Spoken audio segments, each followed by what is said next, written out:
ಲಾಲ್ಬಾಗನ್ನು ಉಳಿಸುವಂತೆ ಬೆಂಗಳೂರು ನಾಗರಿಕರು ಪ್ರತಿಭಟನೆ ನಡೆಸಿದ್ದಾರೆ. ಸಮಾನ ಮನಸ್ಕ ನಾಗರಿಕರ ಸಂಘಟನೆಗಳು ನಾಗರಿಕರ ಜಂಟಿ ಹೋರಾಟವನ್ನ ಮಾಡಿದ್ದಾರೆ. ಈಗಾಗಲೇ ಕೂಡ ಪಾರ್ಕ್ಗಳಿಗೆ ಸಂಬಂಧಪಟ್ಟ ಹಾಗೆ ಪ್ರಸ್ತಾಪಿತ ತಿದ್ದುಪಡಿಯನ್ನ ಹಿಂಪಡೆಯೋದಕ್ಕೆ ಆಗ್ರಹವನ್ನ ಮಾಡಿದ್ದಾರೆ. ಲಾಲ್ಬಾಗನ್ನ ಉಳಿಸಿ ಎನ್ನುವಂಥದ್ದು ಸಮಾನ ಮನಸ್ಕ ನಾಗರಿಕ ಸಂಘಟನೆಗಳು ಹೋರಾಟವನ್ನ ಮಾಡಿದ್ದಾರೆ. ಲಾಲ್ಬಾಗ್ನಲ್ಲಿ ಮಾನವ ಸರಪಳಿಯನ್ನ ಕಟ್ಟಿ ಪ್ರತಿಭಟನೆ ನಡೆಸಿದ್ದಾರೆ. ಪಾರ್ಕ್ಗಳಿಗೆ ಸಂಬಂಧಪಟ್ಟಂತ ಪ್ರಸ್ತಾಪಿತ ತಿದ್ದುಪಡಿಯನ್ನ ಹಿಂಪಡೆಯುವುದಕ್ಕೆ ಆಗ್ರಹಿಸಿದ್ದಾರೆ. ಲಾಲ್ಬಾಗ್ ಬಂಡೆ ಸುತ್ತಲೂ ಮಾನವ ಸರಪಳಿ ರಚಿಸಿ ಹೋರಾಟವನ್ನ ಮಾಡಿದ್ದಾರೆ. ಸಮಾನ ಮನಸ್ಕ ನಾಗರಿಕ ಸಂಘಟನೆಗಳು ಹಾಗೆ ನಾಗರಿಕ ಜಂಟಿ ಹೋರಾಟವನ್ನ ಮಾಡಿರುವುದು ದೃಶ್ಯದಲ್ಲಿ ಗಮನಿಸ್ತಾ ಇದ್ದೀರಿ. ಲಾಲ್ಬಾಗ್ನಲ್ಲಿ ಈಗಾಗಲೇ ಒಂದಷ್ಟು ವಿಚಾರಗಳ ಸಂಬಂಧಪಟ್ಟ ಹಾಗೆ ಸಸ್ಯಕಾಶಿ ಅಂತಾನೆ ಪ್ರಸಿದ್ಧಿಯನ್ನು ಪಡ್ಕೊಂಡಿದೆ. ದೇಶ ವಿದೇಶಗಳಿಂದ ಎಲ್ಲರೂ ಕೂಡ ಪ್ರವಾಸಿಗರು ಆಗಮಿಸುವಂಥ ಸಂದರ್ಭದಲ್ಲಿ ಲಾಲ್ಬಾಗ್ ವಿಸಿಟ್ ಮಾಡೇ ಮಾಡ್ತಾರೆ. ಹೇಗಿದೆ ನಮ್ಮ ಬೆಂಗಳೂರು, ನಮ್ಮ ಸೌಂದರ್ಯವನ್ನು ನೋಡ್ಕೊಳ್ಳೋದಕ್ಕೆ. ಇದರ ಜೊತೆಗೆ ಲಾಲ್ಬಾಗ್ನಲ್ಲಿರುವಂಥ ಹಲವು ಪ್ರಭೇದಗಳ ಸಸ್ಯಗಳಿದ್ದಾವೆ, ಅವೆಲ್ಲವನ್ನು ಕೂಡ ವೀಕ್ಷಣೆ ಮಾಡಬಹುದು. ಇಂಥ ಪ್ರಸಿದ್ಧವಾಗಿರುವಂಥ ತಾಣ, ಇಂಥ ಪ್ರಸಿದ್ಧವಾಗಿರುವಂಥ ಜಾಗವನ್ನು ಉಳಿಸ್ಕೊಳ್ಬೇಕಾಗಿದೆ ನಾವು. ಹಾಗಾಗಿ ಲಾಲ್ಬಾಗನ್ನು ಉಳಿಸಬೇಕು ಅಂತ ಬೆಂಗಳೂರು ನಾಗರಿಕರು ಆಗ್ರಹವನ್ನ ಮಾಡಿದ್ದಾರೆ. ಮಾನವ ಸರಪಳಿ ಮೂಲಕ ವಿನೂತನ ರೀತಿಯಲ್ಲಿ ಕೂಡ ಹೋರಾಟವನ್ನ ನಡೆಸಿದ್ದಾರೆ.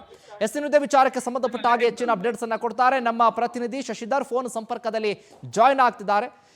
ಶಶಿಧರ್, ಗಮನಿಸ್ತಾ ಇದ್ದೀವಿ ಲಾಲ್ಬಾಗನ್ನ ಉಳಿಸಬೇಕು ಅನ್ನುವಂತ ಆಗ್ರಹ, ಲಾಲ್ಬಾಗ್ ಉಳಿಸಬೇಕು ಅಂತ ನಾಗರಿಕರು ಪ್ರತಿಭಟನೆ ಮಾಡಿದ್ದಾರೆ. ಈ ವಿಚಾರವಾಗಿ ಅಪ್ಡೇಟ್ಸ್ ಕೊಡೋದಾದ್ರೆ ಸಂಪತ್ತು ಇವತ್ತಿನ ಏನ್ ಲಾಲ್ಬಾಗ್ನಲ್ಲಿರುವಂತ ಪ್ರೊಟೆಸ್ಟ್ ಕೇವಲ ಲಾಲ್ಬಾಗ್ಗೆ ಮಾತ್ರ ಸೀಮಿತ ಅಲ್ಲ. ರಾಜ್ಯ ಸರ್ಕಾರ ಎಲ್ಲ ಒಂದ್ ಕಡೆ ಬೆಂಗಳೂರಿಗೆ ಗಾರ್ಡನ್ ಸಿಟಿ, ಗ್ರೀನ್ ಸಿಟಿ ಅಂತ ಹೆಸರಿತ್ತು. ಆದ್ರೆ ಆ ಹೆಸರನ್ನೇ ಕಳಿಸುವಂತ ಕೆಲಸವನ್ನ ರಾಜ್ಯ ಸರ್ಕಾರ ಮಾಡಿದೆ. ಯಾಕಂತಂದ್ರೆ ಬೆಂಗಳೂರಿನಲ್ಲಿರುವಂತ ಪಾರ್ಕ್ ನಲ್ಲಿ 5% ನಷ್ಟು ಜಾಗವನ್ನ ಖಾಸಗೀಕರಣಕ್ಕೆ ಕೊಡೋದಕ್ಕೆ, ಅಭಿವೃದ್ಧಿಗೆ ಅಂತ ಹೇಳ್ಬಿಟ್ಟು ಈಗ ವಿಧೇಯಕವನ್ನ ಮಂಡನೆಯನ್ನು ಕೂಡ ಮಾಡಲಾಗಿದೆ. ಗೆಜೆಟೆಡ್ ಕೂಡ ಆಗಿದೆ.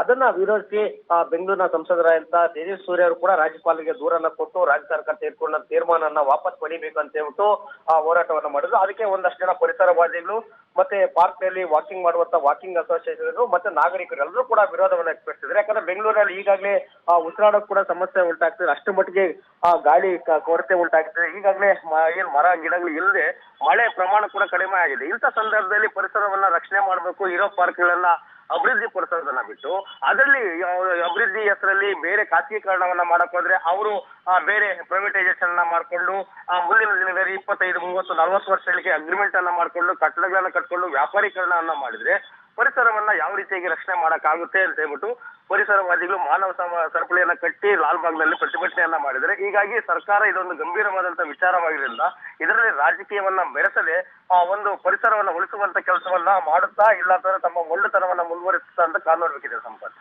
ಶಶಿಧರ್, ನಿಮ್ಮೆಲ್ಲ ಡೀಟೇಲ್ಸ್ಗಾಗಿ